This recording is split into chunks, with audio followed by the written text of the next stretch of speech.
नमस्कार दोस्तों, डॉक्टर अंकित पैटगा, consultant neuropsychiatrist. आज हम बात करेंगे एनीमिया के बारे में। एनीमिया क्या होता है, कैसे धीरे धीरे हमारे शरीर को अंदर से कमज़ोर बनाता है, और क्या है कि जिसे इसकी वजह से कुछ सिम्टम्स भी उभर के आते हैं, जैसे थकावट होना, चक्कर आना, सांस फूलना, या फिर आपकी जो कार्य क्षमता है वो भी प्रभावित होती है, उसमें भी कमी होना।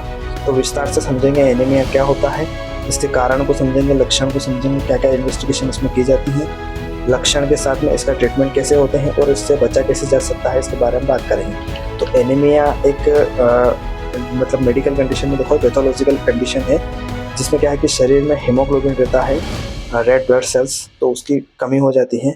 और हीमोग्लोबिन एक प्रोटीन रहता है जो हमारे फेफड़ों तक ऑक्सीजन पहुंचाता है। हीमोग्लोबिन अगर हमारे शरीर में कम हो जाता है तो शरीर को पूरी तरह से ऑक्सीजन नहीं मिल पाती है। उसकी वजह से क्या है कि शरीर में ये समस्या होना स्टार्ट हो जाती है, जैसे सांस फूलना, कमजोरी महसूस होना, ये कंडीशन बनने लग जाती है। तो जानिए एनीमिया के कितने प्रकार होते हैं। तो सबसे पहले समझते हैं कि आयरन डेफिशिएंसी एनीमिया होता है। ये सबसे आम प्रकार का रहता है और मैक्सिमम पॉपुलेशन में ये कंडीशन पाई जाती है। विटामिन बी 12 या फिर फोलेट डेफिशिएंसी एनीमिया रहता है, तो इसमें विटामिन बी 12 और फोलेट की डेफिशिएंसी रहती है। एप्लास्टिक एनीमिया रहता है, जिसमें क्या है कि बोन मेरो स्टार्टिंग फेज से ही कमजोर रहता है, आरबीसी प्रोड्यूस नहीं कर पाता है, उसकी वजह से भी कंडीशन एनीमिया की बनती है। हेमोलाइटिक एनीमिया रहता है, तो इसमें क्या है कि देर जल्दी से जो आरबीसी का स्ट्रक्चर है वो जल्दी जल्दी टूटने लग जाता है। एक सिकल सेल एनीमिया रहता है, थैलेसेमिया, ये जेनेटिक कंडीशंस रहती हैं। बाकी क्या है कि ये भी बहुत रेयर कंडीशन में देखने को मिलती हैं। तो जैसे सबसे भारत में सबसे ज़्यादा पाए जाने वाला एनीमिया की बात करें तो आयरन डेफिशिएंसी एनीमिया सबसे ज़्यादा केसेस रहते हैं इसमें। इसमें मुख्य कारणों की बात करें अपन तो खान पान में iron, vitamin B 12, folic acid की कमी हो सकती है। ठीक है, फीमेल्स के अंदर जैसे मेंस्ट्रुअल पीरियड होते हैं, हैवी ब्लीडिंग होती है, उसकी वजह से भी प्रॉब्लम होती है। या फिर प्रेगनेंसी के दौरान जो डिमांड रहती है बॉडी की खाने के प्रति, वो पूरी नहीं हो पाती, उसके कारण भी एनीमिया होता है। या फिर हमारे आंतें रहती हैं, स्मॉल इंटेस्टिन, लार्ज इंटेस्टिन, तो उसमें हुकमारो नाम का परजीवी आ जाता है, तो उसकी वजह से भी ब्लीडिंग होती है, तो उसकी वजह से भी एनीमिया होने के चांसेस बढ़ जाते हैं। लिवर और किडनी के रोग में ये समस्या सबसे ज़्यादा होती है, आयरन डेफिशिएंसी एनीमिया।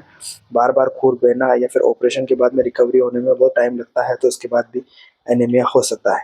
तो इसमें लक्षण की बात करें अपन तो लगातार थकान महसूस होती है पेशेंट को, चक्कर आते हैं, सिर घूमता है, बार बार सांस फूलने में तकलीफ होती है पेशेंट को, त्वचा पीली होती है, फीकी पड़ जाती है, आयरन की कमी नजर आती है, आंखों के अंदर सफेदपन नजर आता है, हाथ पैरों में झुंझुनाहट महसूस होती है, बाल जलने लग जाते हैं, नाखून टूटने लग जाते हैं और नाखून का शेप स्ट्रक्चर चेंज हो जाता है।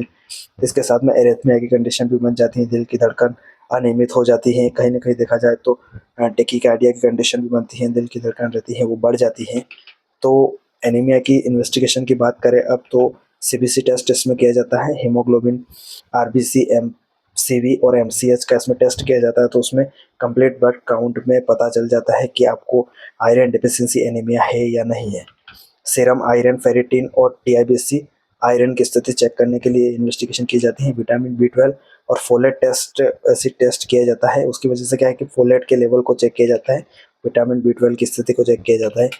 स्टल टेस्ट किया जाता है, इसमें क्या है कि अगर ब्लीडिंग हो रही है आपको, तो उसकी वजह से कितना स्टल में ब्लड जा रहा है उसको इन्वेस्टिगेशन करने के लिए स्टल टेस्ट किया जाता है। बोन मेरो बायोप्सी बहुत जटिल मामलों में की जाती है, उसमें क्या है कि एडवांस कंडीशंस रहती है, थैलेसेमिया जेनेटिक डिसऑर्डर रहता है, तो उस कंडीशंस में बोन मेरो बायोप्सी की जाती है। अब इसमें अपन ट्रीटमेंट की बात करें मेनली, तो मेनली जो फार्माकोलॉजिकल सूटेबल ट्रीटमेंट रहता है वही रहता है इसमें, जैसे सिरप रहते हैं आयरन के, फेरोट, सल्फर फेरोट, फ्यूमरेट हो गया, बी 12 हो गया, फोलिक एसिड सप्लीमेंट हो गया। सीवियर मामले में देखा जाए तो आयरन के इंजेक्शन लगाए जाते हैं, ब्लड ट्रांसफ्यूजन भी किए जाते हैं इसमें। रूटीन डाइट को सुधारना जरूरी है। और उसमें क्या है कि अगर हाथों के अंदर ब्लीडिंग है पेशेंट को, तो इसका ट्रीटमेंट अलग तरीके से होता है, उसका ट्रीटमेंट भी करवाना जरूरी है। बचाव कैसे कर सकते हो आप, तो बचाव के लिए सबसे बेस्ट स्ट्रेटजी है हरी पत्तेदार सब्जियां खाना, आपको पालक, मेथी, अनार, चुकंदर, गुड़, खजूर, दालें, या फिर आयरन को अच्छे से अवशोषित करने वाले विटामिन सी, जैसे नींबू हो गया, अमरूद हो गया, संतरा हो गया।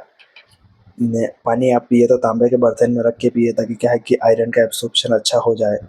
या फिर अडल्ट्स गर्ल्स रहती हैं, महिलाएं रहती है, तो उनकी नियमित रूप से हीमोग्लोबिन की जांच करवाना जरूरी है। इसमें देखा जाए तो सबसे ज़्यादा प्रभावित वर्ग की बात करें तो अडल्ट्स गर्ल्स रहती हैं, जो 17 से 18 साल की लड़कियां रहती हैं, उनमें सबसे ज़्यादा चांसेस रहते हैं। प्रेग्नेंट लेडीज रहती है, उनके अंदर समस्या रहती है। बुजुर्ग वर्ग में जैसे पेशेंट्स रहते हैं, उनमें सबसे ज़्यादा आयरन डेफिशिएंसी एनीमिया होने के चांसेस ज़्यादा रहते हैं।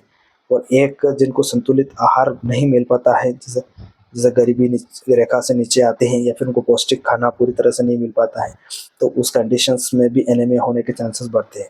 तो इसमें सामाजिक संदेश क्या देना चाहता हूँ मैं, उसके बारे में बात करते हैं कि हमारे देश में एनीमिया सिर्फ एक स्वास्थ्य समस्या नहीं है, ये आर्थिक सामाजिक विकास में भी बाधा लाती है। कमजोर बच्चे, थकी हुई महिलाएं, काम के समय थकान, ध्यान की कमी रहती है, तो ये एनीमिया से जुड़ा हुआ है। उसकी वजह से क्या है कि हमारे देश की इकोनॉमी भी इफेक्ट रहती है। तो सरकार की कुछ योजनाएं जैसे पोषण अभियान हो गया, IFS हो गया, टेबलेट्स का सही इस्तेमाल जरूरी है। सरकार कर तो रही है, पूरी तरह से इसका फायदा नहीं मिल पा रहा है। तो सबसे पहले एनीमिया को नज़रअंदाज नहीं करवाना है, एज पॉसिबल हो सके उसका ट्रीटमेंट करवाना है, समय रहते जांच करवाना है, संतुलित आहार लेना है। खास करके गर्ल्स और फीमेल्स को ध्यान रखना है इसके ऊपर, क्योंकि उनमें सबसे ज़्यादा शिकायत होती है एनीमिया की।